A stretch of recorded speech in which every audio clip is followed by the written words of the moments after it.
Tingnan ta sa ingon yung si Brother Lee ang kasulatan ang nag-speak dito sa Taiwan sa 1985. Mo nang yang isultihan ang mga igsuon nga nag-serve, mga serving one sama ninyo. No, saba labi na po itong mga nag-full time. Naman siguro may katimanan ng mga bagong magtotoo. O wala, usa ni ka kuha na to, hagit labi na tong mga serving ones mo ta. Una yung mga bagong magtotoo, dili lang kayo bagong magtotoo, bisan sa mga apo ninyo, mga apo o mga anak. No? Kana sila, tawgon pa man na sila mga, labi na itong mga batanon, mga bagong magtotoo, labi na apo, mga anak, o mga binalay pa, mga considered man na sila o mga bagong magtotoo. So, yun na nila silang pag-atiman. So, sakaloy, gamay.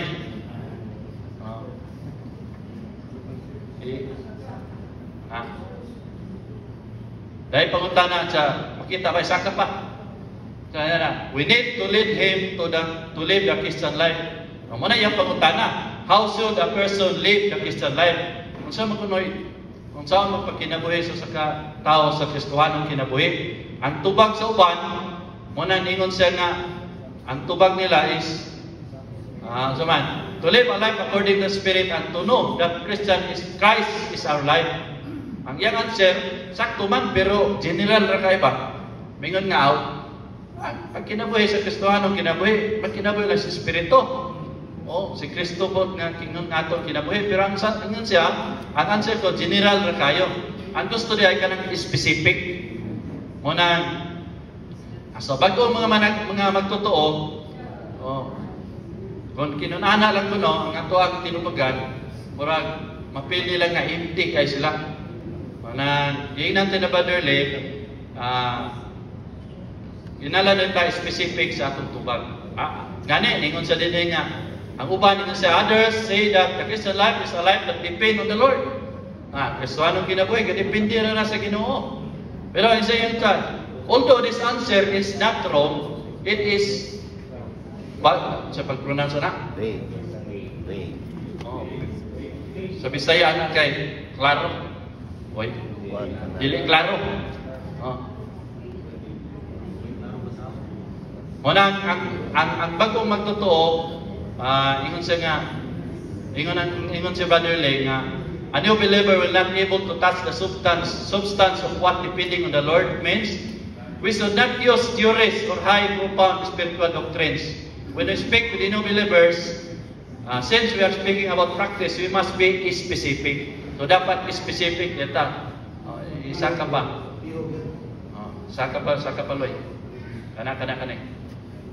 Ang pag-atiman dahil sa mga bagong magtotoo, kini dahil upat na PSRP, no, sa God ordained way na PSRP. Sa mga PSRP,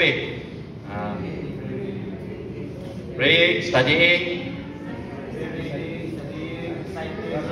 dapat kabalo ka na mga serving ones, no? PSRP, kanang BNBP, begetting, kini, ang yaha, PRMP. Ang usaday ka magtotoo, dalo dahil PRMP. Praying, reading the Bible, meeting, o preaching the gospel. Ang una dahil natong itutlo, labi na sa mga bagong magtotoo, yung sa, when we lead the new believers, we must be practical and help them build up the living of praying. Una dahil sila, huban dahil sa mga bautisman, human mituo, ato dahil silang tutluan, labi na sa mga pagkampo. Kaya yun si Brother Lee, ang usa dahil ko ng kabata, ang bagong nahimugso, ang kinalan siya una, ginhawa yun. So ang prayer ko is about breathing. Men, ato kay lahi mo, no? Ato mo dahil yung lesunan. Ato dahil yung tutuag basag Biblia, pero dinhe ang una dahil nato tutlo ay ato dahil nato sa gilid, atong igay, mao dahil ang pagkampo. Praise the Lord. Usahay na matikod mo na bagong magtotoo, tudluan ng pagkampo, dili mampo, maulaw. Ngano man kay ila mo inampuan kadto mga karaan. Amahan namo naas mga langit, ana man. Nakastisting ko na, no? Labi na namong mga nangatiman sa campus. Nang mga bagong estudyante, mga bagong paampuon. Lahat kay ginampuan yan, maulaw sila. Munang tudluan na mo kampo nga, simple nga pagampo.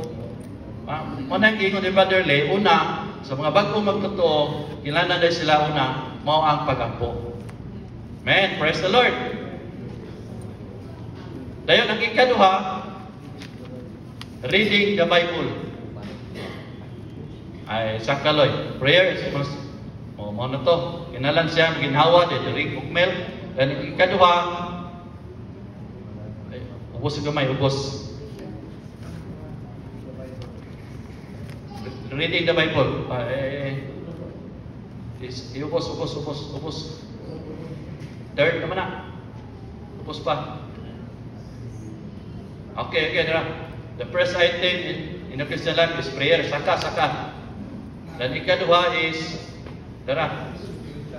We can tell them that the second important thing in the Christian life is reading the Bible. Mao day na ang una, ang ikaduha. Pagampo dayon tudluan sila sa pagbasa sa Biblia.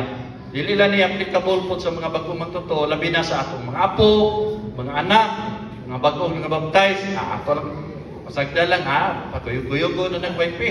No. Ato din silang tudluan, labi na sa mga pagampo, tudluan sila sa pagampo, dahil pagbasa sa Biblia. Importante diay sila makibalo sa pagbasa sa Biblia. Ang pangutana, serving ones tao, nagbasa magbuntag Biblia. Kaya ingon si Brother Lee, kung saod ko na yung pagtudlo, tulo ako kay basa-basa sa Biblia. Munang dili ta mo tudlo, kay nanuman. Wa kay Biblia. Pasalamat kita sa Iglesia sa Orquita kay na Biblia. Gipa installment. Tanong unsay sunod sa Roma? Ay, niyaw, ngatay bagong magtotoo din, mangutana. Unsa day sunod sa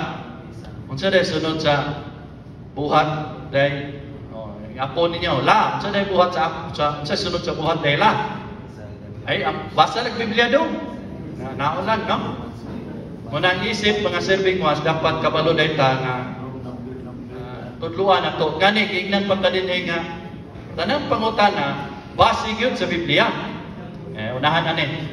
So ikaduha, una mo din ang pagampo, ikaduha ang basa sa Biblia, dan ikatulo, the third important thing is to meet with other believers. We must tell them, new believers, that the church,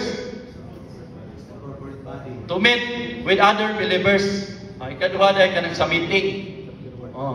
Human sila, tudluha pagampo, basa sa Biblia, kanada dahil makikhimamat sa mga isig ka magtotoo. Dalo na siya sa meeting. So meeting dahil ikatulo. We must tell the new believers that the church is a corporate body and the church is also our home. Unang ang usa ka bata, inantanin kung wala mo ni balay, makaluluoy kayo siya nga bata. Homeless siya. Unang ang usa ka magtotoo, ato gyud silang dalon sa meeting. Nya atong pasabton nga ang meeting mao ni siya ang meeting sa mga isig ka magtotoo. Unya ang iglesia mo na balay, no? Mo na dalon siya. The church is now our home and it can take care of us in many aspects. Praise the Lord. So ikaduha, ikatulo, meeting, no? Ang ikaw pa, the fourth matter in the Christian life is to preach the gospel. Wala kayo i-emphasize ni Brother Lee kay kung matima na sila sa pagampo, basag tudluan, basag Biblia, dalos mga meeting, dayon kanada day pagsangyaw sa ebanghelyo. Kaupat. Pero kaning upa, gitawag na din siya outward or elementary ra ni siya nga upat. So maning upat kaning praying, reading the Bible, meeting and preaching the gospel. Amen. Okay, saka pa. Kay gamay ra tong oras, saka pa. Aja sa op.